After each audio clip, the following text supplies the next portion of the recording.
again, you have like with football, you got to put There's context that's needed. exactly. There has to be context in there, and don't get me wrong. Like Taysom still ran for 2 touchdowns. You know, he still rushed a lot. He ran out that final play of the game and into the end zone and all that.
What was he at in weeks 9, 10? I mean, some of that was without Kyler, but What was he at in weeks 9, 10, and 11? Like you said, yes, Kyler missed some of that, but 9, 10, and 11, he had 25 yards, 10 yards, and 51 yards. Hopkins missed all of those. And he had 11 targets in one of those games, and he still only got to 51 yards. The part that worries me the most is you look at snap counts, and they have consistent, he said he saw a steady increase up to the middle of the season. He peaked at 81% in week 9, and then has fallen down to 33, 39, and 43%. I think the over is still probably a good value. I just don't think it's like an 80% win rate. I agree.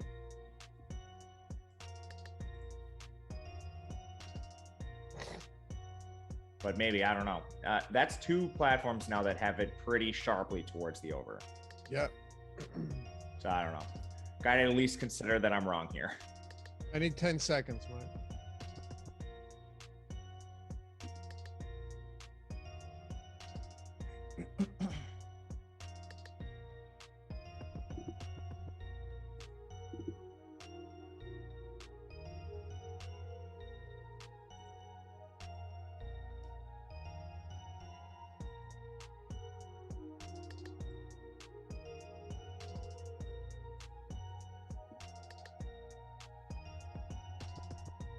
All right.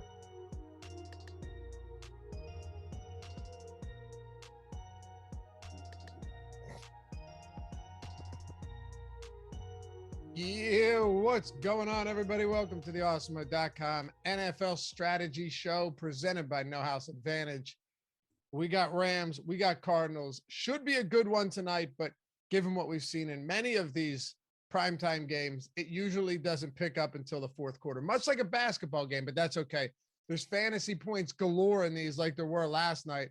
I'm Dave Loughran at Loughy_D, LOUGHY_D. For those of you listening in podcast form, hit your boy up and say hello to Matt Gajeski at Matt_Gajeski, GAJEWSKI. Matt, I don't know if you caught any of that game last night. Truly insane game between the Bears and the Packers. Points left and right. I mean, soared over the total. I think I might have hit the over in the first half. Just left Demir Bird, Jakeem Grant with the receiving touchdown, a rushing touchdown. Aaron Jones gets in the end zone twice. Devontae Adams starts off miserably and comes in hot and ends up being huge as a captain. Just all over the place. Not what I expected, but I profit. I had a great showdown night. It was just one of the craziest ones we've seen in a while. Yeah, I think it broke some records for most points in a quarter. I'm not sure if that was just the series between Green Bay and Chicago, or if that was some sort of NFL record or a franchise record for one of those teams. But I saw on the broadcast, it did break some records. I just don't remember what it was. And that's typically not the performance you see out of Chicago. And I mean, they still got beat pretty bad, but it was positive to see Justin Fields at least bounce back from a pick 6. He looked a lot better. Nagy said he was having a lot of fun, so they have that at least before he gets fired. But overall, it was an exciting showdown slate. It was really fun, and I think we're going to get some excitement out of this one as well. Rams, Cardinals, 2-point spread, 51-point total in Arizona. I mean, look, the Rams are one of those teams lately, Matt, and this is where I want to start, where they're unpredictable. Enigmatic, one might say. I don't know what to expect of them from day to day. It's really crazy when you look at how they've performed from week to week. The games that they've won recently. Let me give you the last 4 games that they've won. Okay, Giants blew them out, but it's the New York Giants. Detroit Lions. That game was actually close for a while. Houston Texans and the Jacksonville Jaguars. They've lost in between, sandwiched in those, to Green Bay, San Francisco, got smoked. Tennessee got smoked. So is this just an okay team that beats up on bad teams but can't hang against the good ones? Or should we expect a closer game tonight? It's really interesting to look at this team. I think some of this is due to injuries. So it's hard to tell really how healthy Stafford is at certain times, sure, because he's on the injury report and then he's reportedly fully healthy. And I feel like this has been a battle with him through his whole career. Some of the injuries we're talking about, you hear things pop up from Shefty saying Stafford's got a back injury. He deals with this day to day through his whole life. So I have no idea what that is. I have no idea how much it affects him, but it at least raises the questions. And I mean, you're not surprised to see the Rams beat up on the Jaguars, whatever these teams may be. but perhaps that does affect him in some really competitive spots. And I think there are other parts of this team that are a little bit lacking. Everybody knows the firepower they have on offense, and they do have some star power on defense too. But there still are positions where this team is lacking. Their left tackle is 40 years old, which is, he's still playing well, but I mean, that's a concern at certain points. So I don't think this Rams team comes without weaknesses. Well, this is one of my favorite shows to do every week, Matt. I thoroughly enjoy it, and we're happy to have you guys with us. So hit that thumbs up if you haven't done so yet. Only takes a second. You know the drill. Help us combat the YouTube overlords. No, but for real, we got to feed the algorithm here. So if you like this content, you want to see more of it, really you want to help support us along the way, make it so that our views and shows are more visible and get recommended. It's greatly appreciated. Help us build this channel as you've done. And subscribe if you haven't done so yet. We're at 68,300 plus, on our way to 70,000. So thumbs up, subscribe. You guys that hang out with us on the West Coast early in the morning, Midwest, I don't care. Mountain time, doesn't matter to us, Matt. East Coast, as long as you're here hanging out, we're on board. Yeah, thank you guys all for being here. It's also my favorite show to do. I like doing these deep dives. And on the main slates, I love the main slates. But we don't get to talk about some of these really ancillary receivers, the Skowronics, your number 2 tight ends, and everything we do for Showdown. So I also thoroughly enjoy it. Thank you guys for being here. No doubt. Sterling, AB will be with us on Thursday. He's got, other things to attend to with the scheduling. So he either does Monday or Thursday, depending on what's going on with him. The Bears played last night. He's probably not even home yet. Right. Yeah. Guy's got 4 kids, like 8 dogs. 8 dogs. He has at least 3 dogs, I think, doesn't he? Renovations going on in the room next door during the shows. Yeah, I mean, he's got a lot going on, but he'll be with us Thursday. You're right. Yeah, the Bears played last night, so he's probably sleeping there. I mean, I don't know. But anyway, let's get started, man. Thumbs up one more time, and let's dive into this. So the Rams on the road, only 2-point dogs, divisional game. These games a lot of times can be pretty high scoring as well. Both teams have potent offenses. Let's start in the backfield. Sonny Michel, Matt, last game played 97% of snaps, touched the ball 27 times, had 24 carries, 4 targets. Obviously, Murray only threw 15 times. They kind of just throttled the Bears. But he's on the field a lot right now, and it looks, all signs point towards Darrell Henderson, who's on the COVID-19 list, not playing. I don't think he's officially ruled out, but it appears that he's not likely to play tonight. If that's the case, you have to look at a guy in Sonny Michel and think, okay, he probably should be a little bit more expensive than he is. On DraftKings, you're paying $7,200 for a guy that's coming off a 27-touch game. Even if he doesn't get 27 touches, assuming maybe the game script flips a little bit negative, he's still going to be involved as a pass catcher, as we've seen in recent weeks as well. Absolutely. He is definitely too cheap. I mean, this is a rare case of an NFL team carrying 2 backs on their active roster right now. And maybe they promote somebody, maybe they don't. There's still some time for them to make these decisions. But we're talking about backup Mekhi Sargent, who's an undrafted free agent. They are very comfortable giving Sonny Michel every single snap when the game is important, every single carry, every single backfield target. He's a supreme value. And like you said, the spread is close. And even if the Rams fall down in this game, you would think there's enough volume just from a raw target perspective for Michel, where his floor and ceiling combination is just so good for his price that he's somebody you need to consider at the very least in the flex spot. And I think he's going to be a pretty popular captain play as well, because he saves you a little bit of salary off the Kylers and the Staffords and the Cups of the world. And he does help you kind of jam in those studs at the top. So I'm expecting him to be popular, but it's for good reason. It is. Look, the volume there is vital. And it's also not like Arizona's run defense has been stellar this season either. If you look at what you've seen out of Arizona, they might not give up a ton of rushing yards every game. And a lot of that's because they're playing with the lead, but they're allowing 4.7 yards per carry on the year. That's the second most in football.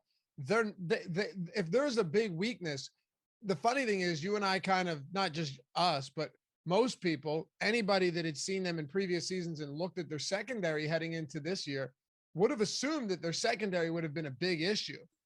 It's been maybe one of the biggest defensive surprises as a unit that we've seen all season long. I think it honestly might be the single biggest surprise. I thought it was a bottom 3 secondary in football. Like yeah. I really did. They've made enormous strides. A lot of people thought it was bottom 3. If you looked at the personnel, if you just evaluated it from what do we expect based on who they have and based on their history, this was going to be bad. And it turns out they're not bad at all. They're actually good. It's the run game that has been gashed at times, especially when they're in competitive games. So you're not just playing Sony Michel for the volume. You're also playing him because it's not a bad matchup at all. Yeah, absolutely. And these teams have met.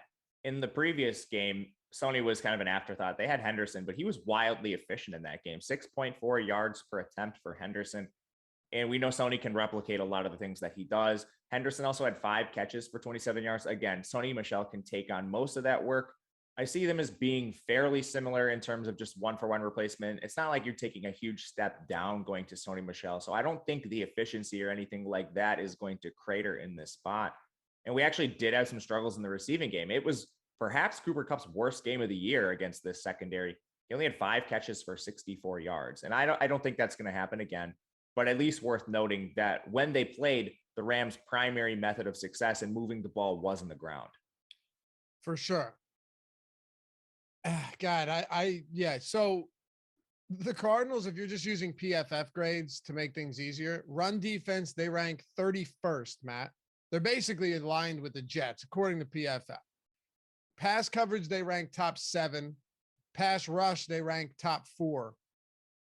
The run defense has been the biggest gap. And Sony Michel's not bad either. He's fine. He's probably like a league average running back, and I'm okay with that in a spot like this.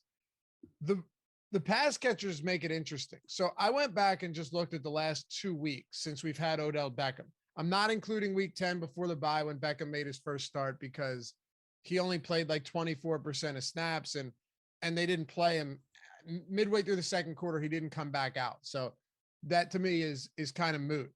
The target shares since week 12 over the last 2 games, Cooper Kupp 26.3%, Jefferson 22.3%, Beckham 20%, Higbee 15%, and the running backs are at 12%. That's pretty much it. Skowronek saw like 2 targets in one game and then he was out. But you're seeing, and I don't know if this is just, Matt, I honestly don't, it's a very small sample size, so we have to consider that. But I am wondering now if they're going to start spreading the ball around a little bit more, and Cooper Kupp still sees his solid target share because he has 10 targets in back-to-back games. But is there anything that leads you to believe that maybe we see a little bit of a flatter distribution, or should we still expect Kupp to be seeing monster targets and far ahead of the pack? I think it'll still remain similar to where it's been. I mean, his target share to begin the year was absurd. So I was kind of expecting a little bit of negative regression with that anyway.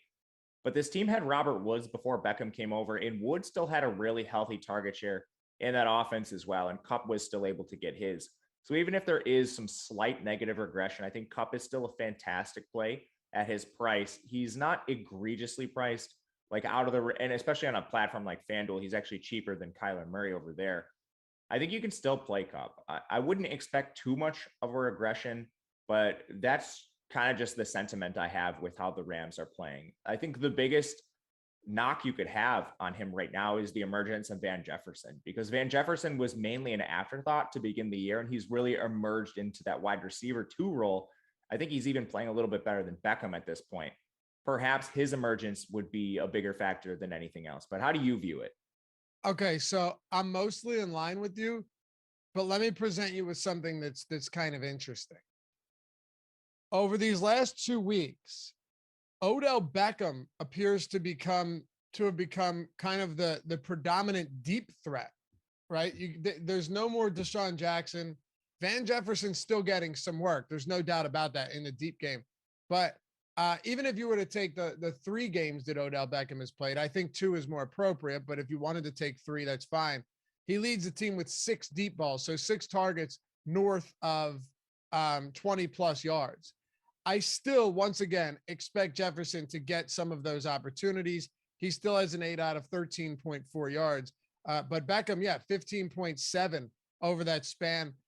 I actually don't mind that though. I'm fine with Van Jefferson getting a little bit more of those intermediate routes and then some deep attempts instead of all deep attempts, because I think it raises his floor, but also increases or keeps his ceiling pretty stable as well. So I like all of these guys today, to be honest with you. I think, yes, Arizona, and we just talked about how good their pass defense is. I still think all of these guys are viable. When you are a team like the Rams that has one of the lowest game script adjusted run play percentages in the league, the good thing is Sony Michel's too cheap anyway, so it doesn't matter if the Rams favor the pass and they use their running backs in the passing game. But Matthew Stafford's passing volume is absurd. Even against Jacksonville, Matt, who wins 37-7 and throws almost 40 times?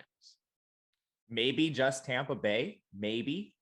Right. Maybe Green Bay, and those are strong I don't even think maybes. Green Bay would, because Green Bay plays is pretty high. Yeah, they have a pretty high run rate. And they play at the slowest pace in the league. Right. So it's the Rams, you're right, and maybe Tampa Bay. 38 pass attempts, they won 37-7. They're going to throw the football. So if that's the case, you still have a pretty is it concentrated in the sense of like Metcalf Lockett? No, it's not concentrated in the sense that you've got two guys soaking up 60% of targets, but Cubs probably still a 27, 28% guy, maybe close to 30. Then you're going to get Beckham north of 20, Jefferson around 20 as well.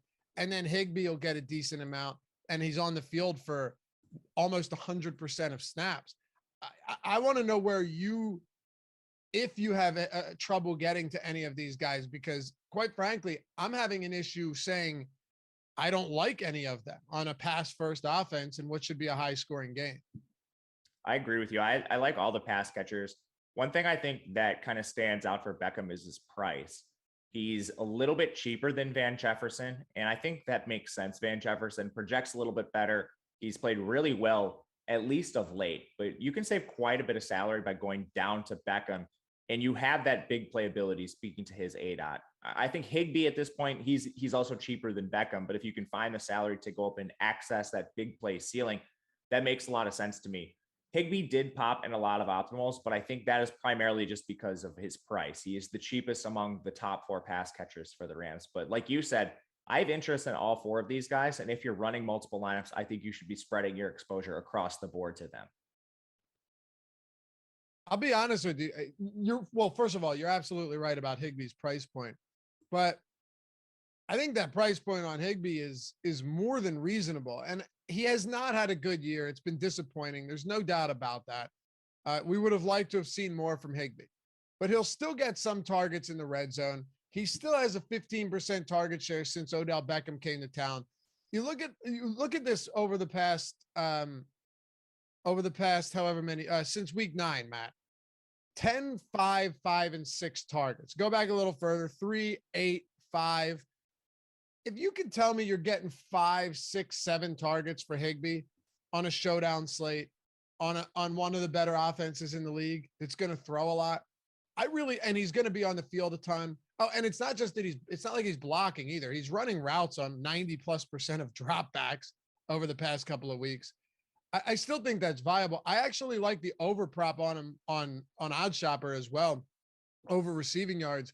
His props at 35.5. FanDuel, you hardly have any juice on it either. -106. We've got him projected at 44.8, 61% expected win rate, 18% ROI. OddsShopper is totally free, by the way. If you click on Shop NFL Bets, you can check all of them out it's awesome. It's a tool that I'm surprised isn't out there until now, because it's that beneficial and saves you that much time. I saw this Higbee one, Matt, and I thought, you know what? 44.8 projected. I don't know, it might seem a little high, but it really doesn't when you consider he's on the field for almost every single play, and they love to throw. They're throwing almost 40 times a game. I agree with this prop. And I was looking at OddsShopper this morning, like pretty early in the morning, and this one has moved since I woke up. I actually was considering talking about this myself, but it was previously at like 32.5 yards, but it had something crazy like -156 juice or something. I was like, that's a lot of juice to lay. So to your point, I would try to take this now because I'm not sure it's done moving at this point. We have it as a pretty wide gap between projection and where you can actually find the lines. I honestly don't think it's done moving. I'll echo everything you said about Higbee. I think it's a fantastic prop to look at. For sure, man. I anytime you're getting that passing volume, I'm okay with it. Matthew Stafford's he's got to be what? Top 3 in pass attempts this year? Yeah, I mean, just looking at OddsShopper, there's so much value towards the over, not just on Higbee. Like we have Stafford almost 20 yards above his prop. One I really like is Cooper Kupp. He's 20 yards above his. You can find that at 90.5. We have it projected for nearly 110 receiving yards. Like how ridiculous is that projection on Kupp? It's crazy. It's like Derrick Henry rushing yard props where you've got him projected well over 100 and just nobody else ever gets that. Maybe Jonathan Taylor. Yeah, it's absurd. I like both of them. It's crazy to me that you like the over 90.5. That's and so does OddsShop. Like how often does that happen? I think it would happen with just him and Adams, Devontae Adams. Yeah, you're right. Yeah, Matthew Stafford, 438 attempts through 12 games. So he's going to, the guy's going to be he's going to be 480 attempts by the end of this game. I'm on board with both of them. Oh, that's also it. You look at when we're talking about OddsShopper and how our projections and how we like the over props. It's not surprising that we would like all these guys for DFS, also like the overs just based on the volume of passing in this offense. Higbee's cheap. Odell Beckham's perfectly reasonably priced, and he's getting a lot of deep targets, 5 over his last 2 games. Cooper Kupp. And then Van Jefferson's getting a lot of opportunities as well. I will close out the wide receivers or pass catchers with this. When it comes to Kupp, are you okay paying that much to captain him? There's a really interesting dichotomy between optimal lineups just from this morning. And I think we'll have to monitor projections throughout the day. Obviously, there's a big situation with Chase Edmonds. Rondale Moore is a guy that could fluctuate wildly in projections too, depending on some news we get. But it's either you pay down for one of those cheap captains, and then you get an extra player like a Stafford and a Kyler Murray in your lineup. Or if you pay all the way up and pay for like one of the QBs or a Kupp, you have to punt one more time. So a lot of those lineups don't have both quarterbacks. And I think that's a really tough decision right now. And I'm not entirely sure where I land on it. The lineups with like Kupp at captain, you're basically foregoing one of the quarterbacks for an extra value play. And then when you're punting at captain, you can get both QBs and Kupp and some of the other studs. I'm honestly not sure which way I'm going to land right now, but I think both constructions are viable. Okay. How about Matthew Stafford? I don't think he's healthy, but I also don't really think it matters at this point. Last game, he was very solid against Jacksonville. That's kind of a gimme. But even against Green Bay, when they got slaughtered, yes, they only lost by 8 points. But if you watch that game, it wasn't competitive at all. They just put up some garbage time numbers and made it look a little cleaner. He still had a huge game, Matt. And at this rate, you just have to expect big passing production from him, or at least big passing volume. And that's kind of all I can ask for. What are you doing with him? I think he's completely fine. Like you said, he's played through the injury, so maybe he's not 100% healthy, but whatever he has to do to get himself ready for these games, he's been able to do it. And this is as competitive as a spot as we've seen all year. I think there's reasons you could get away from him. The injuries, one, there's a real chance that someone like a Kupp or a Beckham or Van Jefferson could outscore him based on touchdown volume or PPR volume. And then there's also the construction we have to deal with. If he has just a middling game, and a cheaper player like Sony punches in the touchdown, maybe he just ends up being a better play in one of your flex spots and maybe not the captain, because he is a little bit cost prohibitive. And we do have viable, cheaper options, whether it's Michelle, Beckham, or some of the Cardinals players we'll talk about in our next segment. But there's reasons to get away from him, I think. You know, I kind of feel like this could be one of those days where a lesser priced player ends up being the optimal captain because of how many other good players we're trying to get into our lineups. You know, it's scary to captain Sonny Michel, and we actually have him as a 14.5% optimal captain, which is very high. Top play probability 15%. Cup is 38.8. So it gives you an idea. Like, yeah, Cup has in the optimal lineup. If you're looking at our top stack tool, okay. If you're looking at top stack tool, Cooper Cup, it's basically saying he's going to be in the optimal unless he gets hurt, essentially. But at the same time, it's saying his chances of being the optimal captain are only 14.6%, which is still high. Don't get me wrong, but it's in line with Sony Michel.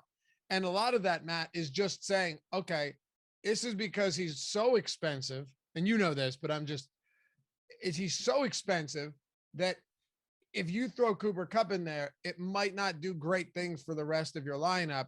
Whereas if you get a decent score out of a lesser expensive captain and have Cooper Kupp at the utility spot, there's a better chance of that being the optimal. Yeah, that's exactly it. And I think on most slates, we don't have a lot of those viable options that could score just enough where you access the ceiling to get Kupp, Stafford, Kyler, whoever it may be in your flexes. But I think today we do, whether it's Odell or Sony.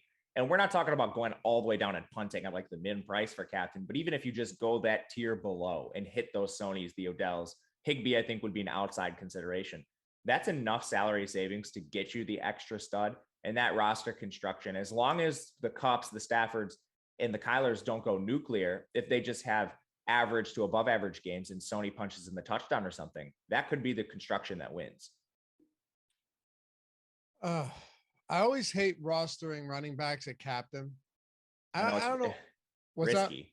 No, it's risky. Like game script is could be great or just your enemy. Right. If it's Alvin Kamara, I want Alvin Kamara at captain every single game. You know, that's different, especially if it's not Taysom Hill. But even if it is, I might not even care because just give Kamara the ball and let him go to work. If it's a healthy Christian McCaffrey, you want him captain. Even like a Jonathan Taylor or Derrick Henry. Yeah, of course, because those teams will give them the ball 50 times a game. Exaggerating, but you get the point. Yeah. With Sony Michel, if this ends up being an air raid on both sides, you know, just straight aerial attack, shootout style, he's still going to get some work. I would still give him 4 or so targets, assuming Darrell Henderson is in fact out. And that's nice. But that really makes it tough for him to become the optimal captain, in my opinion. That's the only thing that worries me. And then you're trying to figure out how to build the rest of your lineup around them. Are you going Stafford and 2 pass catchers with Michelle? What are you doing? So, yeah, it always makes it a little bit tricky, especially with these games that have such high totals. For sure. And I think the pass rate for the Rams being where it is, kind of makes me lean away from that. It's really just the price that is the most enticing thing with Sony if you're considering him at captain. I know. All right. Williams talking about the Edmonds. Yeah. Well, Chase Edmonds, they have till 4:00. They have till 4:00 to activate him. And because he's on the IR, they don't need to report practice participation from Chase Edmonds. So we'll see. Cliff Kingsbury said it'll be a game time decision, though, whatever that means at this point. Pretty much nothing. I don't know. Matt, you have anything else? It's a fancy way to not answer the question. Exactly. Yeah. Ben Skowronek. Anybody else you want to talk about here? No, the thing I like the most about the Rams is they're so concentrated. Yeah. And they're already somewhat underpriced, most of them at least. So you don't have to talk about the Skowroneks. They don't run 12 personnel really at all. They're basically just using 11 the whole time on the field with Jefferson, Beckham, and Kupp. So it's pretty cut and dry. It's kind of weird that Jefferson is priced that much higher than Beckham. It is weird. And they both have slightly negative leverage scores in our tools, but Jefferson, his is much further down the board than Beckham. So if I'm playing one of them, it's Beckham based on that number. And I think you can captain them both. I think it's a low likelihood that they are the overall highest score, but similar to what Sony gives you, they both save you some salary. And if it's just Beckham that catches the touchdowns, outscores Stafford, maybe outscores Kupp based on the touchdown production, that could be an avenue to like a large field tournament play. You mentioned I think the most important point is they're just underpriced. I think Higbee I'm not saying he's wildly underpriced. It's not like he's been lighting the world on fire. And we had somebody in chat talking about like, Arizona already shut these guys down and this and that. Yeah, but it's a showdown slate, dude. It's one game. So if you're going to use a single game sample size prior to that as reason to fade or lock on to someone, that can be an ill-advised approach going forward. I mean, you got to be careful with that stuff, Matt, especially when we have one game to choose from. It's not like, all right, fade this and go to the next one. I mean, like even in a game they lost by 17 points, Stafford, 280 yards, 2 scores. Van Jefferson, 6 catches, 90 yards a score. Robert Woods scored. Kupp had the worst game of his season, but even Darrell Henderson, nearly 100 yards. There was production. Right. In a loss. Yeah. In a 17-point loss. Right. That was the game where, they only scored 20 points. So, yeah. All right. And Kupp was still targeted 13 times. Look, we both said it. Arizona has a good secondary. They do. But this is a good passing game. And these guys are too cheap anyway. Beckham is too cheap. If you want to look at his recent workload, Beckham is too cheap. He's getting a lot of opportunities downfield. He's scored in back-to-back games. Jefferson, I'd say, is the one that's reasonably priced. Obviously, Cooper Kupp is expensive, but I'd say Higbee is also someone that you're getting at a discount as well. So I like it. And Sonny Michel is egregiously underpriced given his expected workload. Matt Gay, any kicker defense action here you want to talk about before we get to the Cardinals? I think kicker's a little less desirable in these high scoring environments, but still definitely in play. They're not anyone I'm trying to like force into lineups, but I also limit them to certain amounts. For defenses, I like the Rams pass rush. The issue is when you face Kyler, he's just so mobile that he evades a lot of these sacks. And I don't think you get as many opportunities for your strip sacks, your fumbles, your interceptions, because Kyler will just tuck it and run. He's not going to make a lot of those bad decisions that other non-mobile signal callers will make. So a little less interest in the Rams defense. All right. No House Advantage, sponsor of the NFL Showdown Strategy Show. Wonderful site that all of you guys should be checking out, whether it's nohouseadvantage.com, whether it's the App Store, the Google Play Store, doesn't matter. Check it out and download it using the promo or sign up using the promo code Awesemo, AWESCMO. Get a $25 deposit bonus when you sign up for the first time. They're bringing you a whole different way to play DFS with player prop lineups. Very cool too. The player prop contest, but you're building lineups. There's no juice, none of that. You're building a lineup with 8 players. The props you like, put them at the top, the most confident ones. You'll get the most points for them. The ones you're least confident in, you throw them down at the bottom, get the fewest points for that. You're building lineups with player props, just taking the over or the under. They have an insane menu of player props out there. Probably one of the biggest you're going to see for sure. It's 100% peer-to-peer playing. It levels the playing field. And if you're using research from these shows or anywhere, it can all be applied to this. So it's not like you have to spend all this additional time researching them. You don't even have to spend additional time finding props at No House Advantage because we have our No House Advantage projections and the optimal lineups tool free, specifically made for No House Advantage at awesemo.com every single day of the week. They will always be free. So use them in conjunction with that Awesemo promo code. And one final thing, Ben Ross mentions this all the time. The props are static. They don't change. So you can get in super early on these and get amazing opportunities where you compare them to our projections, to other books. You might say everyone's going to do that. No, it's not true. People miss this. That's how you find an edge. Go and take advantage of all of that, the free tools, the static props, the Awesemo promo code to get you $25. And sign up today at nohouseadvantage.com or download it in the App Store, Google Play Store, wherever that may be. All right, Matt, let's talk the Arizona Cardinals. Kyler Murray, we'll kick it off with him since you were just talking there. He only passed 15 times in his return to action last week. They didn't need to use him much, but he rushed twice, or he rushed 10 times for 59 yards and 2 touchdowns. That was his biggest rushing output of the season. Most rushes by a mile and most rushing yards by a mile. Interesting to see that in his return after a pretty long absence. Yeah, I think some of it was the injury ahead of time because we've seen an elite ceiling from him as a dual threat quarterback. So that's always in the cards for Kyler. Love that. Do you think he was hurt? Do you think he was playing hurt for a while? Yeah, but again, that's so hard to tell. But I don't know how else to rationalize away the limited production on the ground. I don't think they would just stop doing that as part of their offense all of a sudden. And now that he's had such a long absence, I think maybe we can rationalize that away. But again, the one thing we want to consider for tournaments is that he does have that rushing ceiling, whether or not they're going to use it at design runs. It's there. So I think that's a good access point to his ceiling. And then he's playing the best football of his career as a passer. He's been over 70% completion percentage, like over 8 yards per attempt. And I think a lot of it is just they're playing with elite weapons now. I even think AJ Green is an upgrade over Larry Fitzgerald at this point in their careers. DeAndre Hopkins, he's now returned to the lineup. Christian Kirk, trading for Zach Ertz. There's just so many ways that Kyler can beat defenses, not just with his legs, but with the plethora of pass catchers they have. Is he someone you're looking to captain at a high frequency today? Yeah, I like Kyler in the captain. I'll say I like him a little more on DraftKings.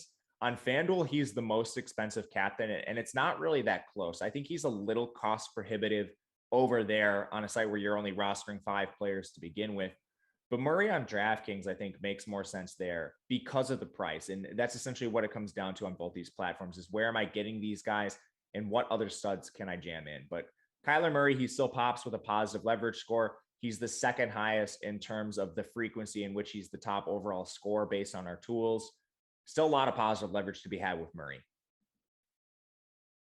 The thing that sucks about Arizona is unlike the Rams where, yeah, you do have Kupp and you have Jefferson and Odell and Higbee, but it's really just those 4, not including Sony Michel.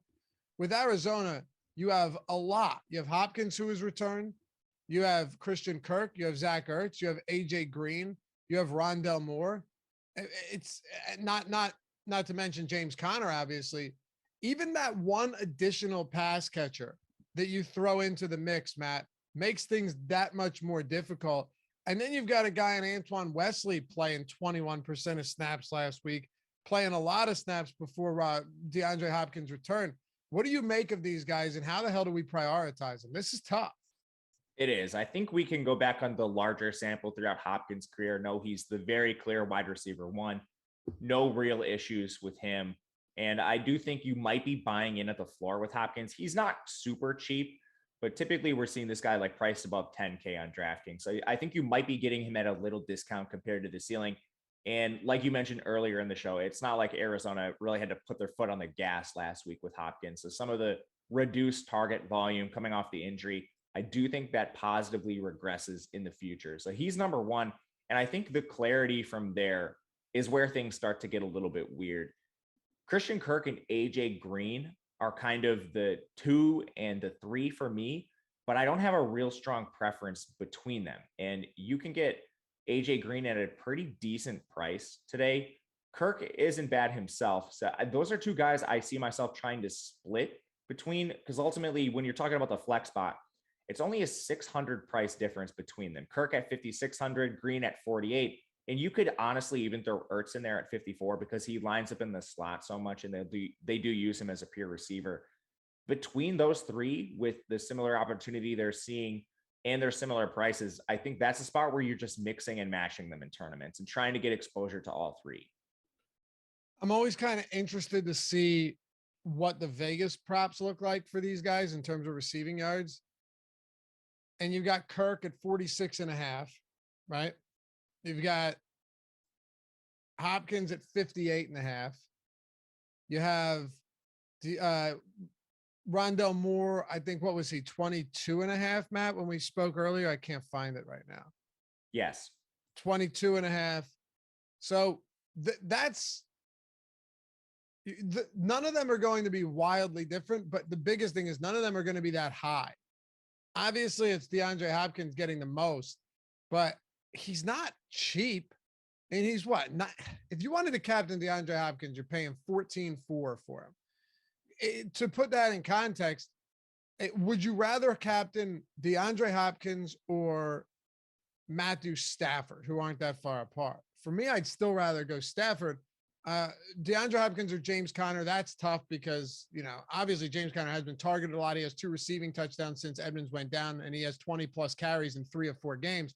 But I'm just having a tough time, and maybe you can convince me, or you could back it up, convince me otherwise or back it up, that Hopkins at almost 14,500 at captain seems a little sketchy here.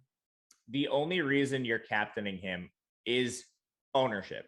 And this has to be in large field tournaments because he's coming in at 6%. And if he just goes back to a vintage DeAndre Hopkins performance, that's what you're looking for at really low ownership. But like you said, taking a look at our projections, I think that widely distributed target share is reflected, and he's projected pretty significantly behind Kupp, Murray, Stafford. Even Sony Michel has nearly 4 points in projection on him. So why wouldn't you just save the 3K and still take a wildly positively leveraged Sony Michel? That's where I'm going in low risk contest in probably most tournament lineups, because I think there's ways you can build little contrarian spots within that, even though you have like Sony as a captain or something. But Hopkins at 5% captain ownership, I think it's at least worth looking at. Yeah, that's a good way to look at it for sure. Large field only too. Like I think that's a large field tournament play. Would you rather have Odell Beckham at their obviously price points factored in, ownership factored in? Would you rather have Odell Beckham or DeAndre Hopkins at captain? I think DeAndre Hopkins, but it's very, very slight. Very slight. DeAndre Hopkins has like the slightest positive leverage score. Odell Beckham has the slightest negative one. And I think when you're just looking at these players in their respective offenses, there's a chance DeAndre Hopkins just goes back to that pure alpha receiver. He's been hurt a lot this year. Some of their games have been non-competitive like their last one, so they didn't need to use him. I don't think Odell Beckham's eclipsing Cooper Kupp at any time. So I think there's just that outside chance that Hopkins could access the ceiling that Beckham doesn't have. Bobby Boom says, quick question, gun to your head, half point PPR, Odell or Van? No one puts a metaphorical gun to my head. You don't know what movie that's from, do you? No. But the quote is kind of funny. It's great. Oh, it's great. It's Ken Jeong when he's a therapist in couples retreat. Anyway, it was funny. Made me laugh. I don't even know the context. Yeah, it was a good scene. But Odell or Van Jefferson. See, but go ahead. Sorry. I was just gonna say it's not really like, okay, in a vacuum, probably Van Jefferson, but their price points are noticeably different. And I like, that was kind of the issue I have. I like both of these guys quite a bit. I mean, I don't know. There's not a whole lot that separates them, including ownership today. I would give a slight lean to Beckham. I think there's just some potential for untapped talent in this offense. He's still being integrated in. So just maybe you see a little more out of him, but this is the slightest of preferences, splitting hairs. All right. So Chase Edmonds has till 4 o'clock to be active. They have 4 o'clock to activate him. And then at the same time, he'll be a game time decision, even if he's activated. I'm leaning towards him not playing, but we can take both sides of this one. If he doesn't play, it's hard not to consider James Conner as somebody that will once again get a ton of work. I mean, check this out, Matt. In the 4 weeks he's played without Edmonds, I'm including week 9, Edmonds played one single snap and was out. So that was a Conner game. His carries have been 20, 21, 10, and 21. His target counts have been 5, 4, 6, and 2. And he's scored at least 1 touchdown in every one of those games. He has 6 touchdowns over that stretch.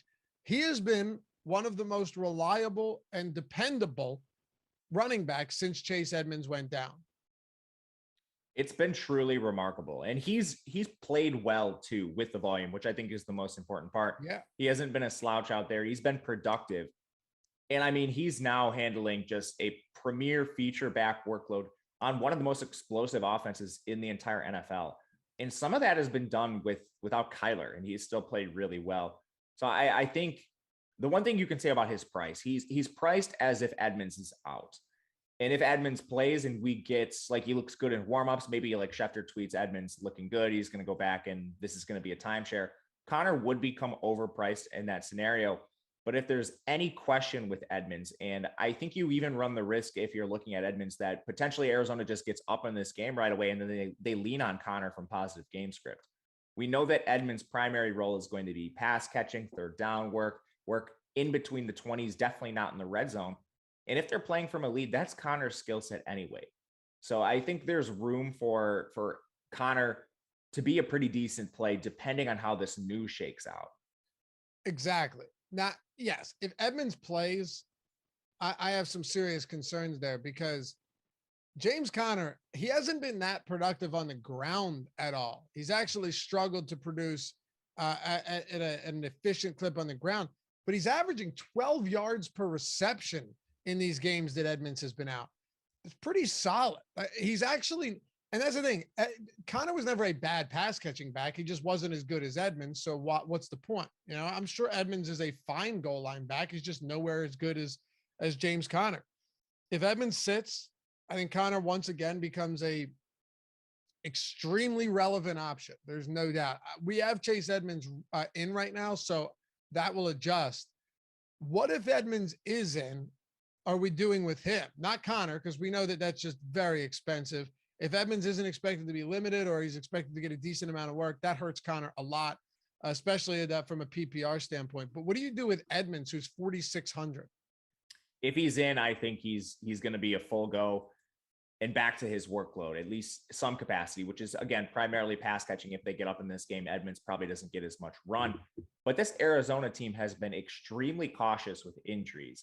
This is a team that has Super Bowl aspirations, and I think they are built for it. And we've seen the cautiousness with Kyler, with DeAndre Hopkins. These guys have missed multiple weeks with injuries we didn't necessarily think were going to be long absences, and Arizona's been very cautious with them. So if they're comfortable throwing Chase Edmonds out there when they have a very capable replacement in James Conner, that suggests to me that he should be out there for at least a decent amount of the workload he was seeing beforehand. And that does come with value in a very close projected game. He's not priced efficiently. And we like his role for DraftKings, especially. It's a lot of those cheap pass catching roles, the targets out of the backfield, which gives you a solid floor. And I think he would become kind of a rival play to some of these other really cheap options that people are considering at captain, like your Rondales or your Odell Beckhams. I think Edmonds would be another potential access point to just multiple studs on the slate. But again, that's all going to come down to whether he's active or not. Yeah, chat talking about, yes, he has an IR tag because he's still on the IR, but they can activate it. And somebody asked, the Orlando kid, has anyone been activated from the IR that has actually played that week? I think most suit up and don't play. No, Julio Jones, just this week. Yeah, happens all the time. There's definitely other cases. You and I have had this situation pop up on, I want to say, at least like 5 showdowns this year. And a lot of them have played. Yeah, they have. When you're on injured, like he's been practicing. Like you can go to Twitter right now, type in Chase Edmonds, you'll see footage of him on the practice field. That doesn't mean he's going to play in the game or not, but like he's healthy enough to move around and stuff. We'll find out this information. Unfortunately, we just don't have it right now because of the rule structure with the NFL, but it will come, and it will come before lock. Sterling, great question, man. He says, he asks, is this and hit that thumbs up, guys, if you haven't done so yet. We got almost 350 in the house this morning, talking Rams and Arizona Cardinals. Follow Matt too, Matt_Gajeski, me at Lofty_D. You can tilt the games with me each night. He said, is this a double quarterback night? And Matt, obviously, if we weren't salaries, the answer would be, yeah, of course, play Murray and Stafford in every lineup. But if you do so, and let's just assume you play one of them at captain, I'll throw Stafford in there, and then Murray, you're already going to be a little bit hamstrung. I mean, there's really no way you're getting Cooper Kupp in there and making a lineup that you feel great about. Yeah, it's again, there's 2 builds, I think, and you need to decide which one you're more comfortable with. If you captain one of the studs, and that doesn't have to be a QB, it could be Kupp. If you captain one of those studs, you're likely only going to be able to roster one of the quarterbacks, or if you roster both, you can't get Kupp. Or if you play a cheaper captain, like a Sony Michel, a Beckham, you could maybe even look at like a Chase Edmonds if he's active. Then you can get both quarterbacks pretty clearly, but you're going to have to punt somewhere else. Like the punt is going to come at the captain position. I personally right now am leaning towards the more expensive captain build, and then either playing one of the quarterbacks or both and not Kupp in some tournament lineups. I think you just access a different ceiling, but I think it's close, and I'm not sure which one I'm going to ultimately end up going with in a majority of lineups right now. For sure. And I just made one real quick, just in the 30 seconds you were talking, just to see what it would look like. They're not bad. I mean, it was Stafford, Murray, Beckham, Higbee, Rondale Moore, and James Conner. That's not a bad lineup. There's still a lot of upside in a lineup like that. There's a lot of things you can do. I guess that's the one thing. It's a double-edged sword. That's the one thing that's kind of nice about Arizona is a lot of these guys, these secondary or peripheral options in Rondale Moore, Christian Kirk, AJ Green, Zach Ertz, they're all pretty cheap. So that's the one good thing. Odell Beckham's not that expensive. Higbee's not expensive. It's just, if you're playing Stafford and Murray, are you foregoing Cooper Kupp, or are you just going to go real cheap after that? Are you not playing Sonny Michel? I don't know. We'll build a lineup in just a second, Matt, and that'll be one of the things we can mess around with. Yeah, I think that's the biggest question right now is who you go with at captain. If you're playing multiple lineups, obviously you don't have as much of this. But right now, I ran optimals with our projections, and it was something like the top 9 had either Chase Edmonds or Rondale Moore captains. And that's obviously to save salary. So you can jam in Stafford, Kyler, Kupp, as well as Sonny Michel. And then you also have some salary left over for a pretty decent flex play to round out your lineup. So I found that very interesting. I'm very curious to see how projections change with the Edmonds news, because they certainly will. So make sure you catch live before lock. But as of right now, the cheaper captains are getting a slight preference in our projections. Yeah, good call on that too. Live before lock, 7:15 Eastern time. You got Eric Lindquist. You have Matt Savoca. You've got Neil. You've got Neil Orfield. All these guys going to put together a great show for you. NBA live before lock, deeper dive at 5 and 6 o'clock. So hang with us throughout the day. All of that stuff. Necessary viewing if you're playing NBA or NFL today. And I don't know if I mentioned it yet. I don't think I did. We have free content on the site today. NFL, what do we have? The rankings are free. I was hoping we'd have top Showdown tools, but I believe it's the rankings, which are also solid. NFL Showdown rankings, NBA player rankings, NHL player rankings, all of those entirely free. You don't need an account. You don't need to sign up for any of that. You can check it out. But if you are interested, say you want to check out everything we've got, all the tools built by the #1 ranked DFS player out there, Awesemo himself, as you'll see in the Awesemo Hall of Fame segment tonight, on the shows. A lot of big winners lately using these very tools. You want to check it out. You want to get 25% off. Use the promo code NFL Showdown, all one word, all caps. When you go to awesemo.com/join, get 25% off your first week. That's the ownership tool, the top stack tool, the boom bust tool, lineup builder, optimal plays tool that Matt and I have talked about, the top plays tool for showdowns, all of that stuff, tiers, anything you want for football, basketball, hockey, MMA, PGA, NASCAR, esports, everything. If they have contests out there, we have content for it. We've got you covered. All the best tools, the best projections you're going to find. NFL Showdown, one word, all caps, 25% off your first week. And if you're just trying to dip your toes in, you can get an express pass for under $4 for NFL. And that includes all of the Showdown content as well, which, Matt, I try and tell people, if you're going to take advantage of the Showdown stuff, you're going to take advantage of the fact that you have an express pass with all the Showdown, why not do it on a week where you have like Thanksgiving or where you've got multiple Saturday games on top of all the other Showdown slates? It just makes sense. That's coming up this week. Yeah. Couple Saturday games. Yeah, man. I think 2 weeks in a row, I believe. Yeah. They always do that when college football ends. So it is a prime time to take advantage of this, because you're not only getting Thursday, Sunday night, Monday night, and not to mention there are showdowns during the main slate. There's always noon and 3 p.m. showdowns depending on your time zone. I'm Central, and now you get 2 for Saturday. It's amazing. That's like less than $4. So if you want to go the express pass route, you can do that as well. Awesemo.com/join. Hopefully we see you guys over there, and use the Discord. Hop into our premium Discord. Join the Office Hours channel where you've got the pros answering your questions, helping you better your game, and all of that great stuff. All right, you ready to build a lineup here, or is there anything else you want to hit on with the Cardinals? I don't think there's too much. I think Rondale we should probably just touch on him briefly, because yeah, sure, he pops in our projections. He pops in projections across the industry, but I think he's very volatile. With DeAndre Hopkins coming back into the fold, I think that could potentially reduce his target share.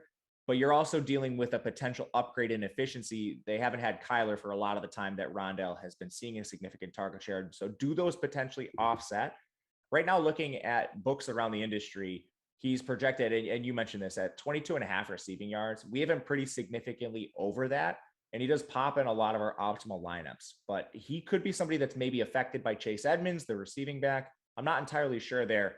I think there's a lot of volatility with him, but also a lot of upside because he kind of is schemed those gadgety type plays anyway. So he does bring an element of safety. I'm not sure what to do with him, but how do you view him? It's tough, man. It's really tough. I think I've settled on this. He's really, really cheap, and he does have the ability to create after the catch. You know, the first few weeks of the season, he led the league in yards after the catch by a mile because he had a negative ADOT. No, I mean, seriously, though, he had like an ADOT of half a yard or something crazy.